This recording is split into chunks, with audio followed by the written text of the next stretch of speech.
Hello friends, आप सभी का स्वागत है एक और नए वीडियो में। आज हम लोग डिस्कस करने जा रहे हैं एक नया यूनिट। हम लोग फिजिकल ज्योग्राफी का डिस्कस करने जा रहे हैं आज के इस वीडियो में। वो हम लोग डिस्कस करने जा रहे हैं क्लाइमेटोलॉजी के बारे में। तो जैसा कि आप लोग जानते हैं कि हम लोग फिजिकल ज्योग्राफी का जियोमॉर्फोलॉजी का जो सेक्शन है उसको कंप्लीट कर चुके थे और आज से हम लोग क्लाइमेटोलॉजी की शुरुआत करने वाले हैं। तो पहले हम लोग क्लाइमेटोलॉजी का बेसिक समझेंगे, फिर उसके बाद हम लोग चैप्टर वाइज मतलब टॉपिक वाइज कवर करेंगे। जैसे जियोमॉर्फोलॉजी हम लोग पूरा कंप्लीट किए थे, ठीक है। तो पहले अगर थोड़ा बहुत भी आपके बीच में कन्फ्यूजन होगा कि ज्योग्राफी को हम लोग यूपीएससी के पर्सपेक्टिव से किस टॉपिक को हमें पढ़ना है, तो वो मैं पहले आपको क्लियर कर देता हूँ। फिर हम लोग डायरेक्ट क्लाइमेटोलॉजी पे आएंगे और उसको समझने की कोशिश करेंगे, ठीक है। तो पहले हम लोग समझ लेते हैं। जैसा कि आप लोग जानते हैं कि हम लोगों को पढ़ना है जियोग्राफी में यूपीएससी के पर्सपेक्टिव से 4 सेगमेंट हम लोग को पढ़ना है। फिजिकल ज्योग्राफी एक हमें पढ़ना है, फिर दूसरा हमारा इंडियन ज्योग्राफी पढ़ना है, फिर हमें ह्यूमन एंड इकोनॉमिक ज्योग्राफी पढ़ना है, फिर हमें मैपिंग पढ़ना है, वो चाहे इंडियन मैपिंग हो चाहे वो वर्ल्ड मैपिंग हो, ठीक है। तो ये 4 सेक्शन ज्योग्राफी में हम लोग को पढ़ना है, ठीक है। जो हम लोग शुरू किए हैं वो हमारा है ये वाला सेगमेंट फिजिकल ज्योग्राफी। अब फिजिकल ज्योग्राफी में कितने यूनिट्स हैं, यूनिट्स एज अ सेंस कितने टॉपिक्स हैं, जो बहुत बड़े बड़े टॉपिक्स हैं, उसमें कई चैप्टर इंक्लूड्स हैं। फिजिकल ज्योग्राफी को हम लोग 3 भागों में डिवाइड किए हैं। उसको एक पहला हमारा जियोमॉर्फोलॉजी, दूसरा हमारा क्लाइमेटोलॉजी, तीसरा हमारा ओशियनोग्राफी, ठीक है। जैसा कि आप लोग जानते हैं कि हम लोग पूरा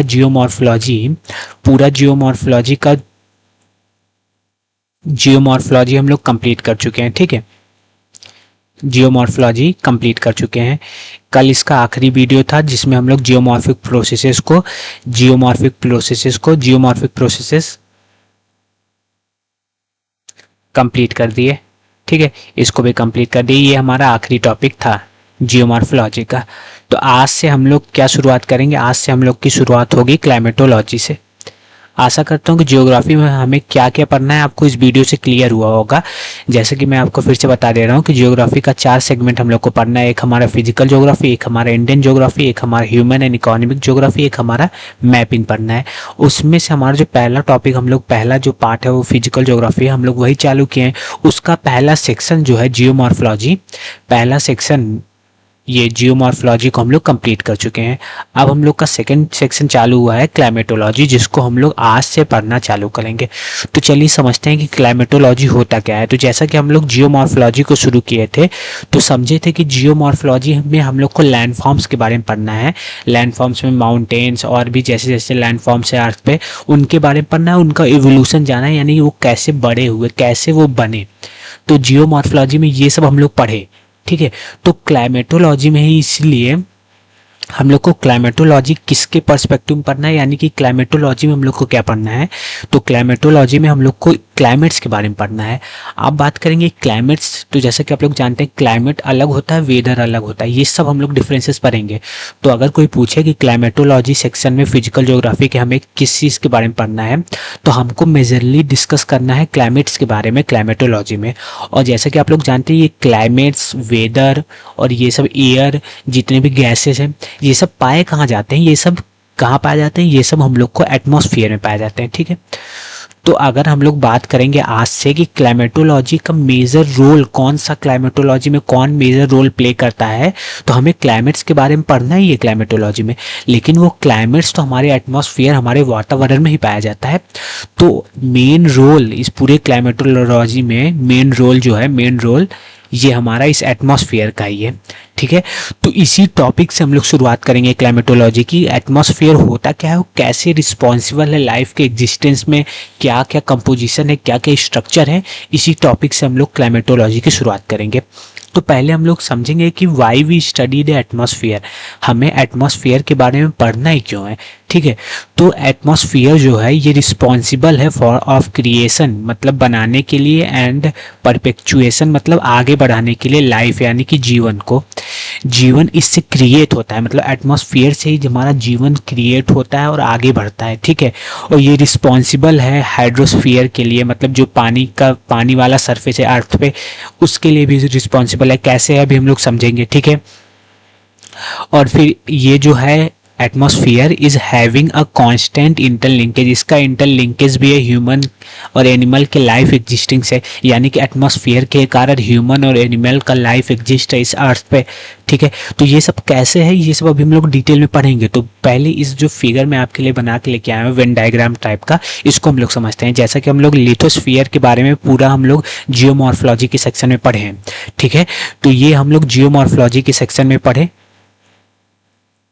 अब हम लोग एटमॉस्फेयर के बारे में पढ़ने की कोशिश कर रहे हैं, ये हम लोग क्लाइमेटोलॉजी में पढ़ेंगे, ठीक है। क्लाइमेटोलॉजी में जो हम लोग आज से शुरू किए हैं, इसी एटमॉस्फेयर को ही मेजरली रख के बीच में हम लोग इसके सराउंडिंग जो भी क्लाइमेट्स, वेदर, एयर, गैसेस जो भी हैं, ऑल अबाउट जितना भी कुछ भी है सब हम लोग डिस्कस करेंगे इसी के अराउंड क्लाइमेटोलॉजी में, ठीक है। और एक हमारा हाइड्रोस्फीयर है जिसको हम लोग ओशिनोग्राफी के अंदर पढ़ेंगे, ठीक है। तो ये एक हमारा अर्थ का एक सरफेस हमारा लिथोस्फीयर कवर करता है, फिर उसमें एटमॉस्फेयर भी पाया जाता है और उसमें हाइड्रोस्फीयर भी पाया जाता है, यानी कि वाटर भी पाया जाता है, गैसेस भी पाए जाते हैं, लैंड भी पाए जाते हैं।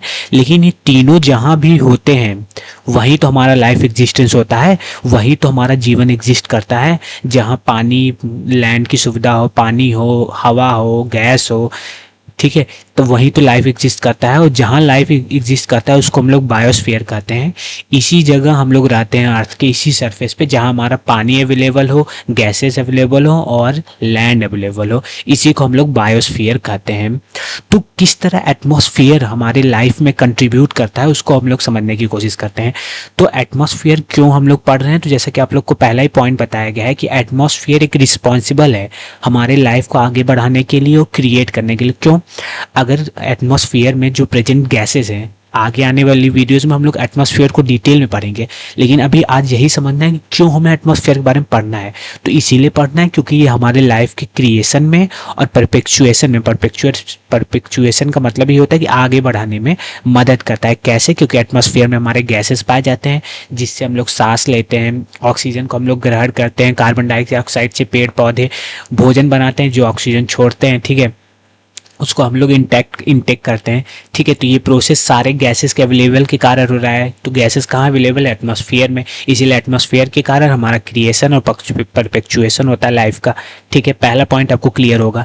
और एटमॉस्फेयर कैसे रिस्पॉन्सिबल है हाइड्रोस्फीयर के लिए, पानी के लिए, अर्थ के सरफेस पे जो ओशियंस पाए जाते हैं उसके लिए एटमॉस्फेयर रिस्पॉन्सिबल है।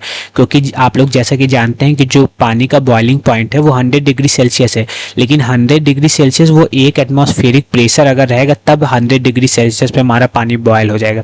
अगर ये एटमॉस्फेयर हमारा एक एटमॉस्फेरिक प्रेशर नहीं लगाता इस पानी के ओशन सरफेस पे, तो हमारा उस बॉइलिंग पॉइंट जो होता चेंज होता। अगर आप लोग सोचिए ये एटमॉस्फेयर नहीं होता तो एक एटमॉस्फेरिक प्रेशर नहीं लगता, जिससे हमारा बॉइलिंग पॉइंट कम हो जाता और सन की रेज जो आती वो पानी को, ओशन वाटर को जल्दी बॉयल करके इवापोरेट कर देती। तो इवापोरेट करने से बिल्कुल अर्थ पे पानी एग्जिस्ट नहीं करता क्योंकि वो जल्दी बॉयल हो जाता, क्योंकि एटमॉस्फेरिक प्रेशर ओशन के वाटर पे पड़ नहीं रहा है। इसलिए पानी का एग्जिस्टेंस अर्थ की सरफेस पे नहीं होता, जिससे हम लोग के लाइफ के एग्जिस्टेंस में बहुत कठिनाई उत्पन्न होती, ठीक है। तो इसीलिए एटमॉस्फेयर ही रिस्पॉन्सिबल है हाइड्रोस्फीयर ऑफ द अर्थ पे, मतलब अर्थ पे पानी पाया जाता है, इसके लिए एटमॉस्फेयर रिस्पॉन्सिबल है कहीं ना कहीं। तो एटमॉस्फेयर जो है ये इम्पोर्टेंस है, क्यों? एग्जिस्टेंस ऑफ हाइड्रोस्फीयर के लिए। आशा करते हो कि ये दूसरा पॉइंट भी आपको समझ में आया होगा। और कैसे एटमॉस्फेयर हमारे ह्यूमंस और एनिमल्स के लिए बहुत इंपॉर्टेंट है, क्यों इसके इंटरलिंकेज से ही हमारा लाइफ एग्जिस्ट करता है, मैं आपको बता चुका हूँ कि गैसेस यही प्रेजेंट होती हैं जिससे एनिमल और ह्यूमंस जिंदा रहते हैं। तो इसीलिए एटमॉस्फेयर बहुत इंपॉर्टेंट कड़ी है हमारे लाइफ के एग्जिस्टेंस में। और ये जो तीन हम लोग पार्ट बताएं, तीन स्फीयर जो शो किया है, लिथोस्फीयर, एटमॉस्फेयर और हाइड्रोस्फीयर, तीनों आपस में बहुत कोरिलेट है। अगर किसी एक में चेंजेज आता है तो इसमें चेंजेज आता है, तीनों में चेंजेज आने से बायोस्फीयर यानी कि हमारे लाइफ के एग्जिस्टेंस में चेंजेज आता है, उस पर इफेक्ट पड़ता है, ठीक है।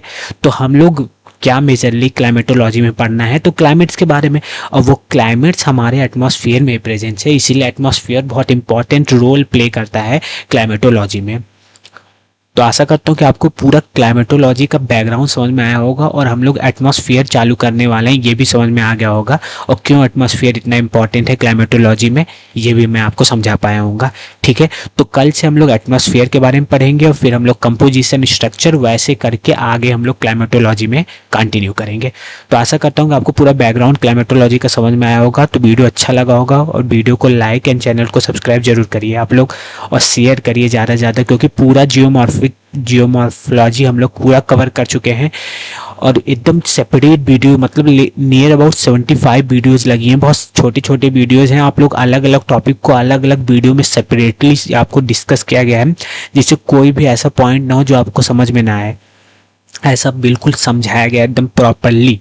ठीक है, तो आप लोग थोड़ा सपोर्ट दिखाइए। 74 वीडियो नॉर्मल नहीं है ज्योग्राफी का किसी एक चैनल पे अपलोड होने के लिए, तो आप लोग ज़रूर शेयर करिए ज़्यादा से ज़्यादा और सपोर्ट दिखाइए, जिससे और भी अच्छे अच्छे कंटेंट, केवल ज्योग्राफी से रिलेटेड नहीं, जितना भी प्रिपरेशन में जो जो इम्पोर्टेंस है वो आपके लिए आएगा। और ये भी आप लोग जाने रहे सारा कुछ ऑथेंटिक, बिल्कुल ऐसा नहीं कि जो मुझे नहीं आता मैं आपको फालतू आके उसको कर दूंगा, आपके सामने रख दूंगा गलत सही, बिल्कुल ऐसा नहीं।